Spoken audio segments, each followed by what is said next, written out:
The era Indomitus is not forgiving, and it is no haven for any of sound mind. Destiny-forging events transpire daily across the breadth of our galaxy. Apocalyptic battles rewrite history or end entire species. This is not a civil age, it is filled with contempt. Any way to unfurl the skeins of fate, to attempt to halt future catastrophes, gives those who are willing to use such techniques a glimmer of hope for their own species' survival. There are but a handful of ways to discover what calamitous events transpire throughout mankind's empire. Seers cursed with witch sight employ powerful, though hazardous, psychic techniques to peer into possible futures yet to be. Now the unimaginable has occurred, and the immaterium has bled its entrails into real space. The forthright future mankind has been striving towards for millennia has been dashed.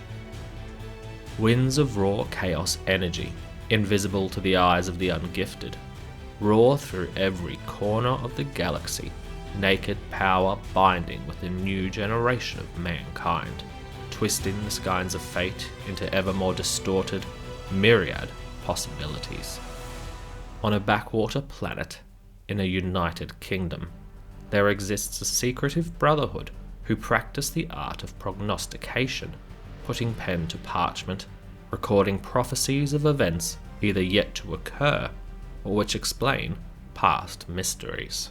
Their consortium is of mixed allegiance, for some archive the historical events of ages long thought lost to time or the flames of revolution, whilst others whose souls are more devout create master works retelling the deeds and mighty feats of the Emperor's returned sons. Collectively, they are known as Black Library. These historic recollections or prophecies are bound into damnable tomes of lore, wrapped in the tan skin of heretics, penned by beings whose ability to scry into the far future is unmatched by any other mortal. Are you curious what damnable secrets these wordsmiths and seers alike have uncovered? I am sure you will learn much of the current era, of past and present events both, which shape the future of the galaxy as the 42nd millennium begins to dawn. Or rather doesn't. Listen on.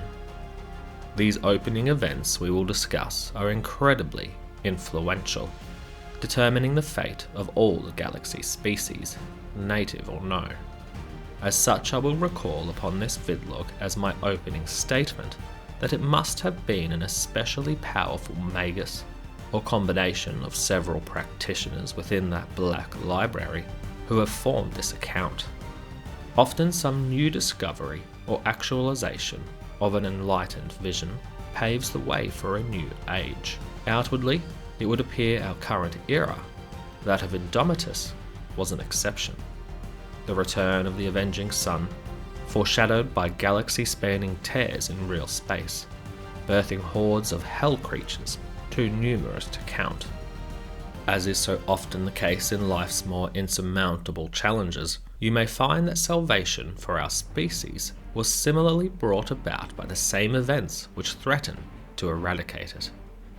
Where the Emperor, blessed be his name, once did strive but fail to fast-track humanity's evolution into a psychic species, one who would realize its latent supernatural talents, the warp energy which now suddenly infuses itself to living things within the material realm threatens to bring these unfinished works to a conclusion. As always, the nature of chaos threatens its own chances of victory, as the quantity of powerful psykers emerging from humanity's flock fills the ranks of its military in the form of sanctioned psykers within militarum regiments, or in the case of the aloof Astartes chapters, librarians. Warp energy harnessed by the forces of the Emperor may yet prove the most effective weapon one can wield against those enthralled to the primordial Annihilator. For in the days of the ancient heresy, Was it not necessary for his remaining loyal Primarchs to lift the God Emperor's sanction on their own gene sons who possessed warp talents in order to combat the paranormal forces being wielded by their treacherous kindred? Moreover, a faint hope for Imperial forces and citizens alike is hidden or laced through secrets from the top echelon of Imperial authorities. If what is said can be believed, it may yet prove our species' salvation. For coinciding with mankind's psychic awakening, it is said the Emperor himself stirs on his golden throne, and more incredibly, that he enacts miracles in greater numbers than ever before. Those of you privy to field reports detailing Imperial war efforts against the arch-enemy will already be aware of singularly defining acts of heroism or what can only be described as divine intervention within the most devout of the Emperor's servants' hour of need. Soldiers are wounded unto death before rising to their feet once more, leading fated charges against vital strategic positions, their fellows bellowing in fierce defiance of the enemy as they rout whatever horror lays before them. The holy Adeptus Sororitas sing hymnals of praise, bathed in golden light. It is the darkest era in 10 millennia. That is true. Nonetheless, the greatest psycho ever known stirs now, and what happens next? Well, perhaps the denizens of the Black Library will soon divine what future these current events will bring. Until that day, which you know we will be sure to cover, let us explore the current happenings within an agency perhaps even more secretive than the Black Library. It would seem at least one of these authors has ties to the holy ordos of the Inquisition, for recovered vidlogs detailing exploits of some of the number of that most ruthless organization have fallen into our hands. We must proceed with caution, scrubbing all ident markers which could trace ourselves back to this broadcast, for the Inquisition does not give up its secrets lightly, and their retribution is the most callous of all those in the Emperor's service. As always though, the mercurial agents of that high authority appear to be conducting their own investigations throughout the galaxy, intent to either flush out leaders of heretical uprisings, track down powerful demonic entities, or most underhanded of all, investigate the returned Primarchs Rabute Gilliman and his brother, Lionel Johnson. But what power does a mortal institution such as the Inquisition hold over demigods such as a Primarch, let alone ones openly loyal to the throne? As some of our devoted listeners may be aware, the Inquisition is as fractious as it is secretive. Known to parley with Xenos or even darker entities, Inquisitors have been known to walk a very thin line indeed between heresy and desperation. Not a small quantity of their high office have been executed by their own kind, deemed excommunicatores for their dabblings in the demonic. Perhaps one of the more pure of souls within the Black Library's inner circle, Dan Abnett, praise be his name, once penned a phrase which is known to express quite clearly the confused, almost chaotic, state of the Inquisition's inner workings. The warp is vital for the survival of humanity, though to walk too long within its shadow is to invite heresy. No better explanation could be used to detail the mindset or workings of inquisitorial agents, for so many employ the weapons of mankind's enemies against them, turning their technology or warp sorcery on their erstwhile creators in the name of the Imperium of Man. They sacrifice their own eternal souls in the ruthless deeds they perform, the blood of billions on the hands of some more pragmatic agents. Of course, within this new era, an age which sees mankind's empire divided even more so than the fated days of the ancient heresy, these agents are as ever hiding within plain sight or taking part in system-spanning crusades to purify the Imperium of heretical filth once more. It must be noted that two of the Inquisition's number, a master and student, at odds in their philosophies, whilst maintaining a true bond of loyalty to one another, are embarked on perhaps the foremost vital task in existence. I speak, of course, of the rogue Eisenhorn, together with his erstwhile student, Gideon Ravener. As some of my valued listeners will no doubt be aware, the cause these two agents of the Emperor devote all their resources towards has been named the most terrible, all-encompassing threat, not only to the Imperium of man, but to the state of the galaxy itself, and in saying that, all species who dwell within it. Before we continue to discuss the mysterious circumstances which unfurl within the Orpheus sector, I must take this opportunity to inform you that almost 87% of those who tune into this broadcast are not subscribed. If this is you, be aware I take my life in my hands when compiling this lore, for the agents of both Chaos and Imperium both do not look fondly upon those who share their secrets. Help this broadcast reach more faithful citizens by subscribing, pressing the notification, and leaving your opinion on the facts within. Thank you for your diligence and care, citizen. Diabolical institutions such as the Cognate, ruthless agents of the Inquisition, traitorous Astartes of the Word-Bearer, Emperor's Children, and even Alpha Legion, all converge on the world called Sancor. That is to say nothing of the largest confederacy of Eldari craft worlds, 5 in total, who are poised to descend upon this loyal planet. But what is so important? What could draw so many disparate factions from every corner of the galaxy to one world? The question rather is who? Moreover, what this being intends to do with the might they have accrued. I will tell you now that this mystery, that is the motivation and mission of the King in Yellow, is not yet fully understood or determined by those ancients who investigate his realm. It is a tale of many contradictions, cloned specialists trained by agents of the arch-enemy with the intent to join the Inquisition, ecclesiastical officials who engage with craven Astartes of the Word-Bearers, Astartes angels who are borne aloft by angelic wings, though drink the blood of their victims, and inquisitors of two very different creeds who find themselves hunting the same quarry. The final tome of that series has not yet been penned.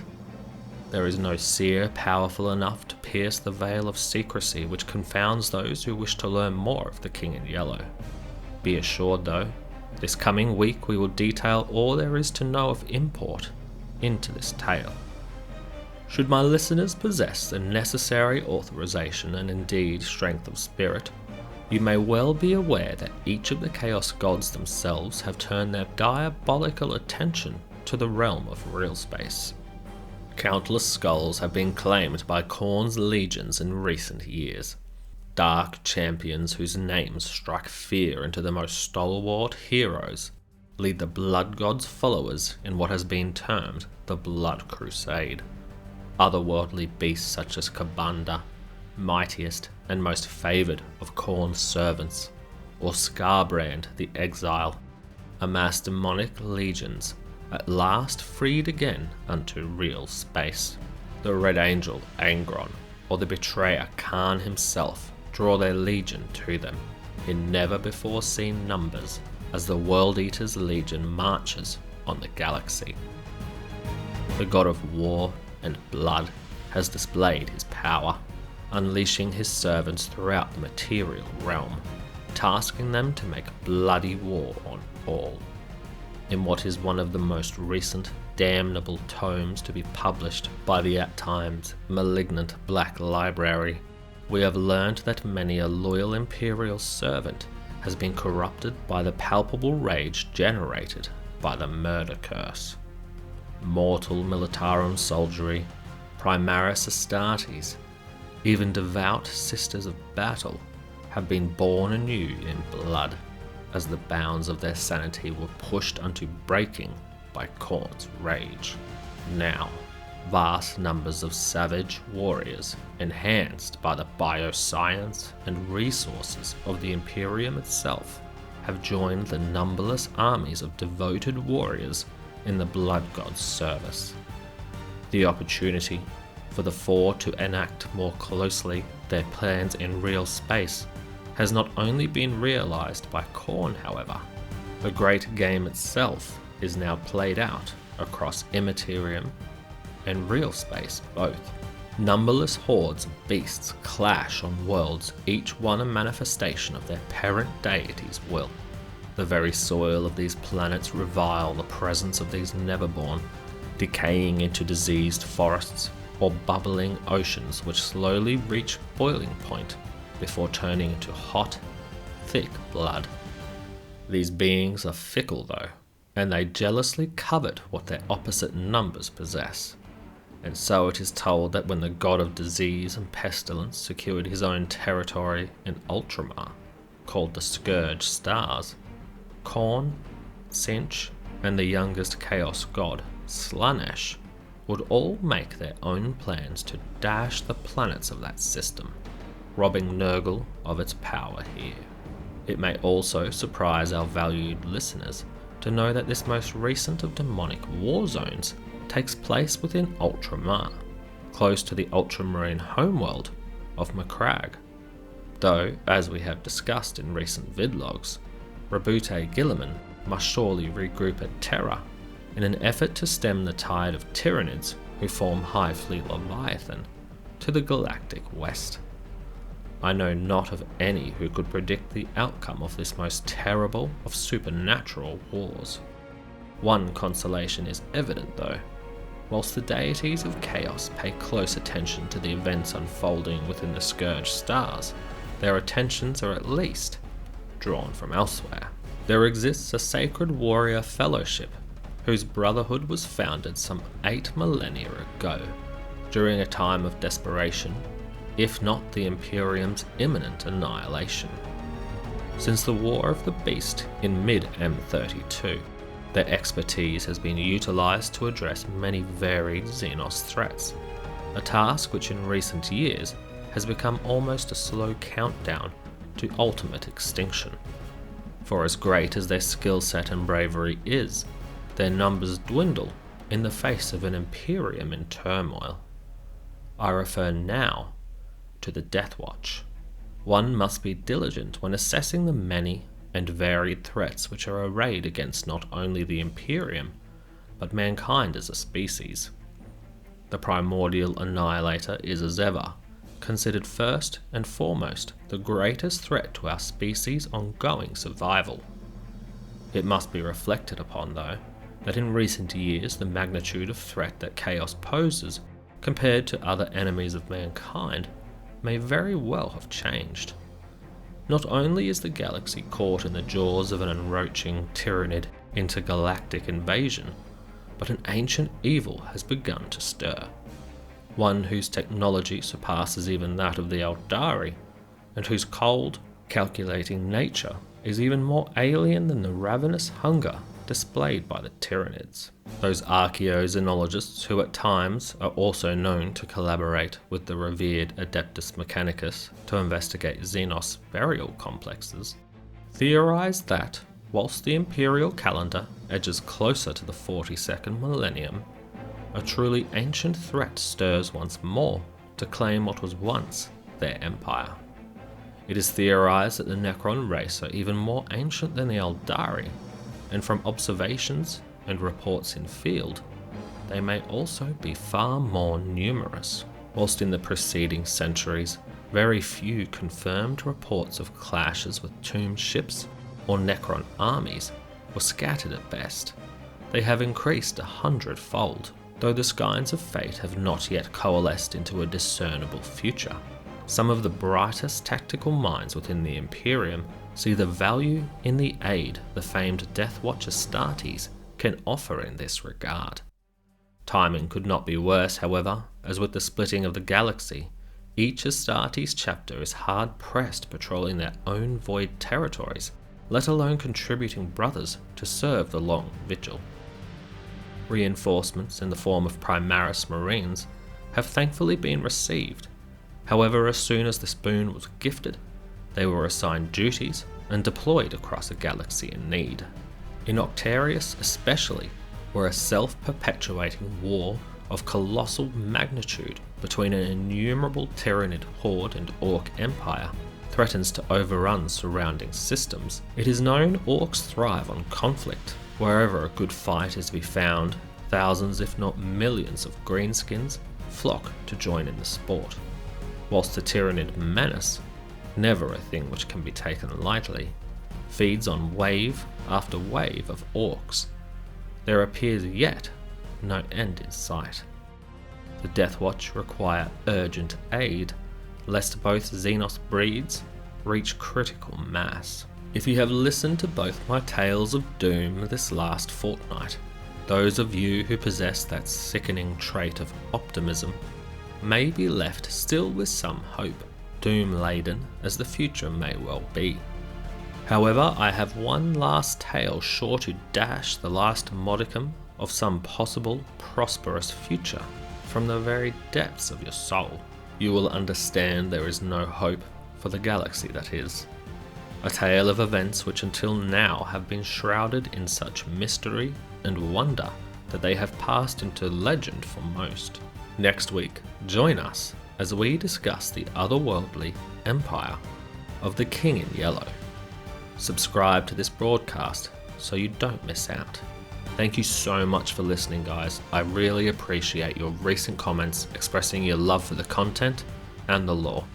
Interacting with you all is honestly the greatest part of creating YouTube videos and keeps me motivated to keep going when things are busy and full on. Let me know in the comments what your favourite story evolving the 40k narrative is and why. Remember, if you are interested in hobbying together over live stream or gaming online on PC or Xbox and would like to see your name on my videos, consider supporting my work via Patreon. The link is in the description of each video, so feel free to check out what you receive in return for your support, besides my eternal gratitude, that is. I would so love to create more videos than one per week, and Patreon I primarily see as being the way to do this, as I'd need to take a step back from my demanding full-time work. If you're an Aussie or Kiwi and you love a bargain, we have a link to Gap Games where you can purchase Warhammer and hobby supplies at 21% off standard retail price. A percentage of these purchases further go to help support my ability to make more content, as well as afford the equipment I use to create. This is especially true of the 30-hour paint challenge we have coming out soon. Help me to not regret my financial decisions. For those within the US, UK, Europe and Asian countries, as we grow, I have every intention of engaging hobby suppliers near you, so you can use those links to gain a discount in your purchases. I love hearing from you all and really enjoy reading and replying to your comments, so make sure you drop a comment, guys. It really makes my day. Until next week, take it easy and have a good one.